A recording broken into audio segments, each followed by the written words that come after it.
Hey YouTube, how's it going? Kevin Cleary here with a knife video, and this is going to be my year in review for knives of 2016. Before we get to that though, it is getting close to the end of the year, so I want to wish everyone a very, very Merry Christmas. I want to thank you so much for liking, for subscribing, for watching the videos, for commenting, and every bit of it is very, very much appreciated. Also, I want to wish you all of God's blessings for the new year. Now, let's go ahead and get into the knives that I feel like were the most substantial, or maybe the most substantial to me. And some of those I will point out that, you know, when there's some subjective stuff going on, I will share that with you so that we can get a good look at the knives. I'm going to move over to the tabletop view. I'll see you over there in a second. Okay, so here we are at the tabletop. I've got a bunch of knives here that to me did something significant, meaningful, interesting, made a contribution in some way to my collection and to the industry overall this year.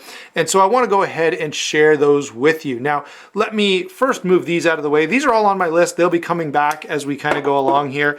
But these are not the knives I want to start with. By the way, while I'm moving these, I'd love to know for you, what was the knife that really stands out, or the thing maybe that happened related to knives or your EDC gear for 2016 that was sort of most substantial. The knife I want to start with though is the Benchmade, sorry, the Benchmade Crooked River is coming up in a second, but this is the Cold Steel Broken Skull. Now this knife, I've said before, you know, I don't love the looks of it. In fact, in 2017, if they came out with a couple of different blade shapes, I would be pretty excited about that. However, the utility of this knife, you know, the size to weight ratio, the amount of blade, the amount of utility you get in a very lightweight knife is just outstanding. And because of that, you know, I find myself carrying this a lot. I carry it when, you know, I'm wearing lighter pants that I don't want the extra weight.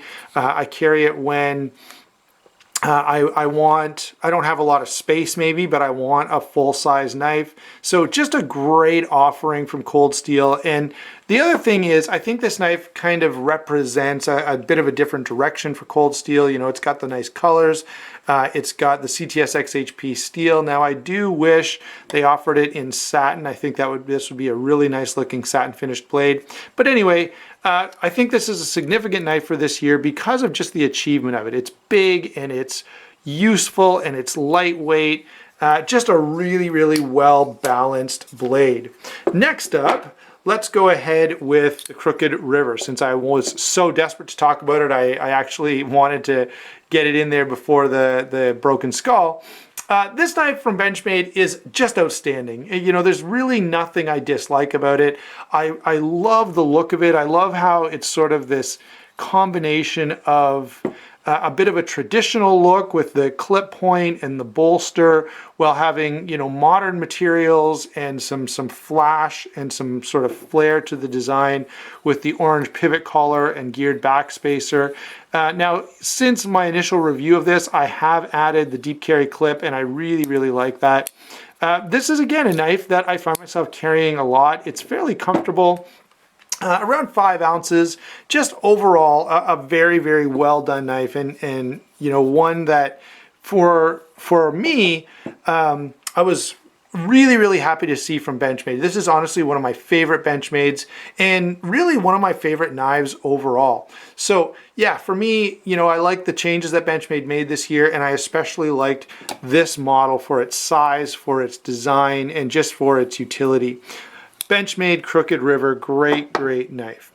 You probably saw the ZT, and maybe some of you were like, well, Kevin, that's not a new knife for this year. No, it isn't. But what is new for this year were the sprint runs. So there was this knife, there was the 801, there was, and by the way, the 801 stood out because it was also a redesign. There was the 630 and a few others where they came out with a sprint run in the M390 steel, some anodization, just really, really nicely done. It's nice to see, you know, that slight variation, the upgraded steel. Just loved all of the ZT sprints. I really, really liked. I couldn't get them all, but this one, I got this one and the 801, and I will tell you this. I just found myself carrying this one a lot more. I found myself flipping it while I was watching TV. I found myself, if I was carrying another knife, I'd sit down to watch TV or work on the computer or something. I'd go and get this one just to kind of fondle while I was doing something else. I think this is truly an exceptional knife. And really reaches above your average ZT in terms of action and design and a few other things. Just a really, really well done blade. So yeah, the ZT Sprints I think were definitely worth noting for 2016. Let's pull in one that's maybe a little more personal. This is the Brian Ty and Friends TIE Fighter. Brian Ty is a favorite designer of mine. He is a Canadian guy, so maybe I'm a little bit biased. And one of my favorite models of his is the TIE Fighter. So when I heard there was going to be a mid-tech of this, I was right away interested and went on the website and started checking things out. And I went ahead and ordered this knife. Now, when it initially came, this was not the knife that came, but David over there at Brian Ty and Friends was able to help me out and get me the knife that I was wanting from the start. But for me, this is significant because, you know, when your favorite maker comes out with a mid-tech and it happens to be a model that is one of your favorite models, it's just a great, great thing. And so I can have a knife that, you know, is definitely above the quality of your average production knife, that really is coming straight from Brian's design and is a really, really good execution of it. And also has a really high level of quality. Now the other thing, and this is more objective, I think this is also significant because of the fact that it sort of changes it up for mid-techs just a little bit. You know, it's typically, you know, you think of a mid-tech, you go, yep, it's got to be a titanium frame lock, it's got to be, you know, above $500, it's going to be stonewashed from head to toe. And you know, this is something different. It's more intricate. It's got a cool design. It's, you know, it's almost offering a lot of things that you don't see outside of a production knife, or I mean, outside of a custom knife, with the interesting milling and the deep finger grooves, and yeah, just a lot of great stuff going on with this knife.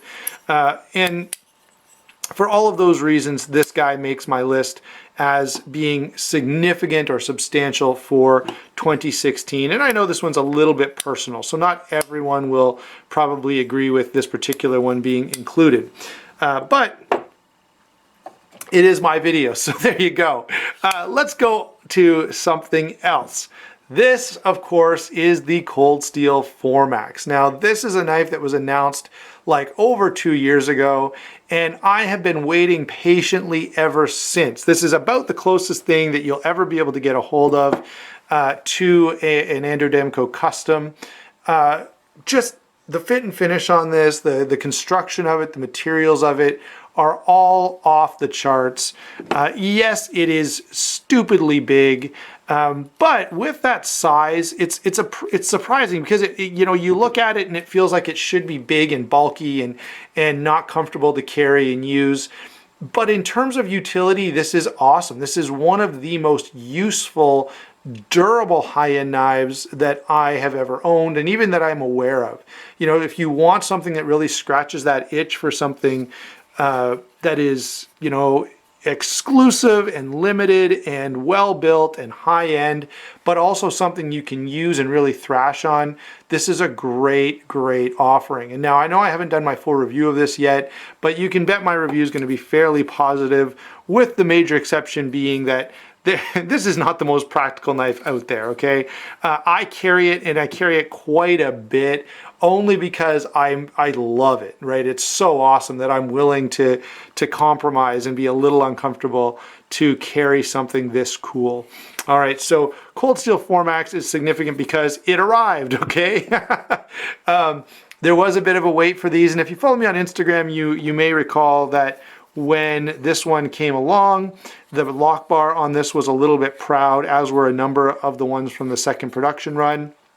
And so I had to send it back to Cold Steel. But great, great knife. It's extremely useful. The blade shape on this, for a knife of its size, This blade really cuts and cuts well. So there's a lot that I really appreciate about this knife, even though there's no question that it is big and bulky and too heavy for most people to reasonably carry around with them. Want to talk about, let's throw this one back out there for a second. I do want to talk about the Lion Steel Kerr. It won Knife of the Year this year. I did have to send it back, and most of you watching are aware of that because the detent ball actually came out of mine. I haven't heard of a lot of problems with it, but I've got to tell you, the Lion Steel Kerr is so nice in hand, and once you start using it, you know, I wasn't sure what I'd think of it until I actually started using it, and once I did, I was just immediately taken with it. So it deserves a mention in this video, even though it's not here to represent. Okay, moving on to something that is also very cool. This is the Hogue X5. Now, this is a knife that's very distinctive in its looks and in its design, fairly Alan Elishewitz typical. Okay, the reason that this one is in is not so much, you know, I do like the design, but it's because of what they've done with the button lock. The way they've designed this blade is so that there's a little notch. It's going to be really hard to show you, but there is a little notch there, and that notch pops over the pin in the button lock so that it creates a detent, and it creates a really good detent. So this knife really flips well and aggressively, which is really cool to see from a button lock flipper.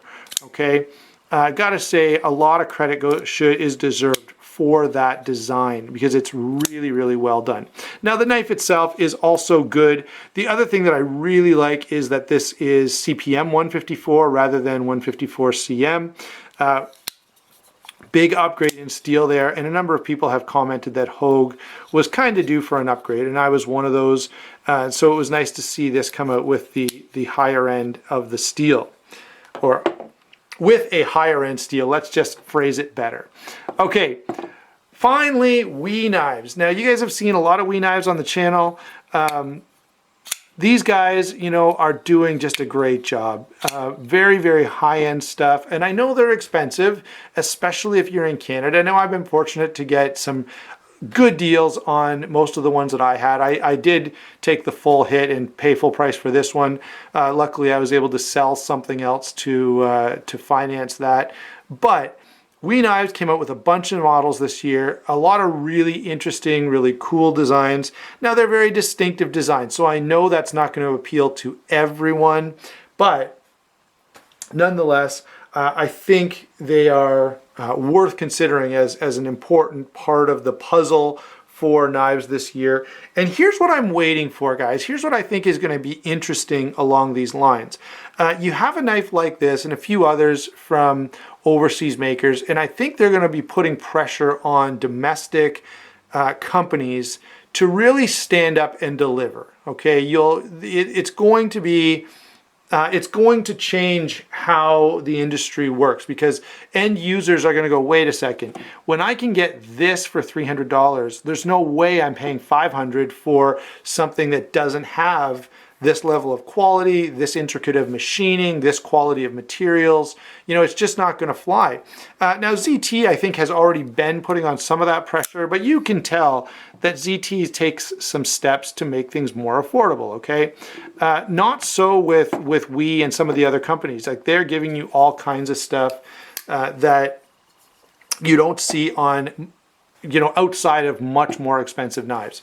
So there you go, guys. That is my most significant knives for the year. Let me, now that they're folded, bring them back in here. And those I haven't done full reviews on yet. They will be coming up, so make sure you subscribe so that you don't miss my full discussion of some of these knives that I have not yet been able to do a full review on. Am I going to fit them all in here? Just the corner of the tie and the Crooked River. Let's see, squeeze him in over here. Okay, so there you go, guys. Those are the knives that to me stood out most for the year. I'd love to know what you guys think in the comment section below. Hope you enjoyed the video, and we will talk to you soon.